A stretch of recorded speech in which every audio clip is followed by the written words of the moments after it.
Welcome to Vahi TV world YouTube channel. Hamas மற்றும் ஹிஸ்புல்லாவின் ராணுவ நடவடிக்கைகளில் இஸ்ரேலின் மிக முக்கிய ராணுவ தலைவர்கள் மற்றும் பலர் கொல்லப்பட்ட செய்திகள் விரிவாக வெளிவந்துள்ளன. ஹமாஸின் 600 நாட்கள் தாக்குதலில் இஸ்ரேலில் ஈடு செய்ய முடியாத இழப்புகள் ஏற்பட்டுள்ளதாக அந்நாட்டு ஊடகமான டைம்ஸ் ஆஃப் இஸ்ரேல் விரிவான தகவலை வெளியாக்கியுள்ளது.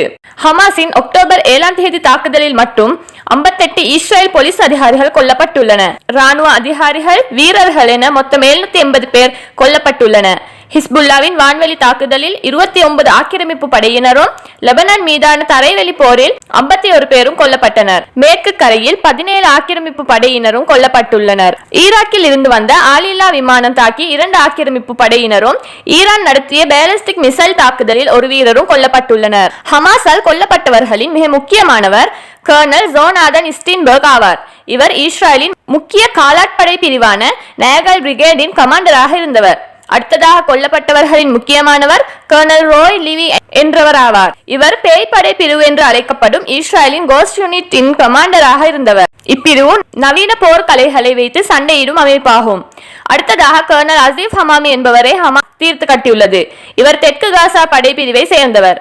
இவர் உடல் இன்னும் காசாவில் ஹமாஸின் கட்டுப்பாட்டில் வைக்கப்பட்டுள்ளது. அடுத்ததாக கர்னல் இஸ்ஸான் பின் பசர் இவருடன் சேர்த்து 10 இஸ்ரேல் ஆக்கிரமிப்பு படையினரை காசா சிட்டி ஜொஜாயா பகுதியில் வைத்து ஹமாஸ் தீர்த்து கட்டியுள்ளது. மேலும் நூற்றுக்கணக்கான கேப்டன்கள், மேஜர்கள், பெட்டாலியன், பிளாட்டூன் கமாண்டர்கள் ஹமாஸால் பழி தீர்க்கப்பட்டுள்ளனர்.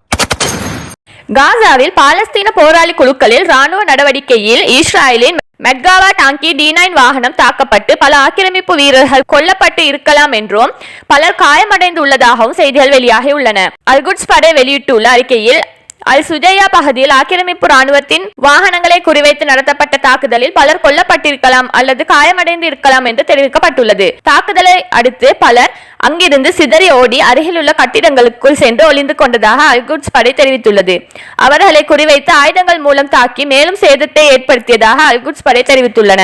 டாங்கி மீது நடத்திய தாக்குதலில் ஈகோட்ஸ் எனப்படும் உயர்மட்ட ராணுவ பிரிவை சேர்ந்த ஒருவர் பலியாகி இருப்பதாகவும் மேலும் 4 பேர் காயமடைந்துள்ளதாகவும் தகவல் வெளியாகியுள்ளன. மேலும் கிழக்கு காஞ்சியரிசில் இஸ்ரேலின் 9 D9 புல்டோசர் வாகனத்தை குறிவைத்து நடத்தப்பட்ட தாக்குதலிலும் உயிரிழப்பு மற்றும் காயங்கள் ஏற்பட்டிருக்கலாம் என்றும் அல்குட்ஸ் படை தெரிவித்துள்ளது. அதே இடத்தில் ஹமாஸின் அல் கசாம் படை இஸ்ரேலின் மெட்காவா டாங்கியை குறிவைத்து வெற்றிகரமான தாக்குதலை நடத்தியதாக கூறப்பட்டுள்ளது. ஈரானின் 12 நாட்கள் தாக்குதலில் பாதிக்கப்பட்டதாக கூறி இஸ்ரேலின் 45,000 பேர் உதவி கேட்டு விண்ணப்பித்துள்ளனர். ஈரான் தாக்குதலால் தங்களது வீடுகள் வாழ முடியாத அளவிற்கு பாதிக்கப்பட்டுள்ளதாக கூறி சுமார் 19,000 செட்டிலர்கள் தங்களது வீடுகளை விட்டு வெளியேறியுள்ளதாக கூறியுள்ளனர். நாடாளுமன்ற ஆய்வு மையம் வெளியாக்கியுள்ள தகவலில் சுமார் 11,000 செட்டிலர்கள் ஹோட்டல்களில் தங்க வைத்துள்ளதாக தெரிவிக்கப்பட்டுள்ளது. சுமார் 35,981 கட்டிடங்கள் தாக்குதல்களால் சேதமடைந்துள்ளதாகவும் குறிப்பிட்டுள்ளது.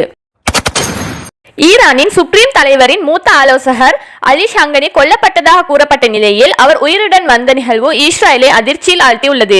ஈரானின் பல முக்கிய அணு விஞ்ஞானிகள், உளவுத்துறை தலைவர்கள், ராணுவ மூத்த அதிகாரிகள் இஸ்ரேலால் கொல்லப்பட்ட நிலையில் அந்த பட்டியலில் இடம்பெற்ற சிலர் தொடர்ந்தும் உயிருடன் வருவது இஸ்ரேலை அதிர்ச்சியில் ஆழ்த்தியுள்ளது. தற்போது புதிதாக உயிருடன் வந்திருப்பவர் சுப்ரீம் தலைவரின் மூத்த ஆலோசகர் அலி ஷங்கனி ஆவார். இவர் தங்கியிருந்த கட்டிடத்தின் மீது இஸ்ரேல் குண்டு வீசிய நிலையில் அவர் கொல்லப்பட்டதாக இஸ்ரேல் மற்றும் அமெரிக்கா ஊடகங்கள் செய்திகளை வெளியிட்டனர். இந்நிலையில் அண்மையில் அவர் வீல் சேரில் மக்கள் முன்பு தோன்றிய வீடியோக்கள் தற்போது இஸ்ரேலை அதிர்ச்சி அடைய வைத்துள்ளது. அலி ஷங்கனி தங்கியிருந்த கட்டிடம் மீது தாக்கியதில் அவர் படுகாயமடைந்து 3 மணி நேரம் இடிபாடுகளில் சிக்கியிருந்ததாகவும் பின்னர் பத்திரமாக மீட்கப்பட்டு சிகிச்சை அளிக்கப்பட்டு அவர் உயிர் பிழைத்ததாகவும் தெரிவித்துள்ளனர்.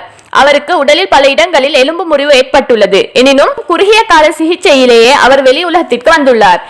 இஸ்ரேலை துயரமடைய செய்வதற்காகவே தன் மீது தாக்குதல் நடத்தப்பட்டதாக அலி ஷங்கனி தெரிவித்துள்ளார். காசாவில் இஸ்ரேலின் கூலிப்படையாக செயல்படும் போதை மருந்து குற்றவாளி யாசர் அபு ஷபாப் என்பவர் உடனடியாக சரணடைய வேண்டும் என்று ஹமாஸின் காசா நீதிமன்றம் உத்தரவு விடுத்துள்ளது. யாசர் மீது தேச துரோக குற்றச்சாட்டில் சுமத்தப்பட்டுள்ளதாகவும் அவர் 10 நாட்களுக்குள் ஹமாஸ் படையிடம் சரணடைய வேண்டும் என்றும் காசா நீதிமன்றம் உத்தரவு விடுத்துள்ளது. அப்படி செய்யாவிட்டால் தலைமறைவு குற்றவாளி என்று அறிவிக்கப்படுவார் என்றும் கூறப்பட்டுள்ளது.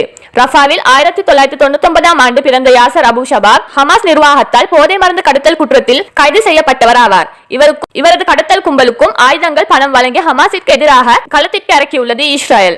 இதனை நெத்தன்யாஹு வெளிப்படையாக ஒப்புக்கொண்டு பேட்டி அளித்துள்ளார். இதனிடையே அபு ஷபாபின் குடும்பத்தினர் தங்களுக்கும் அபு ஷபாபிற்கும் எந்த சம்மதமும் இல்லை என்றும் அவர் ஒரு தேச துரோகி என்றும் அறிவித்துள்ளனர்.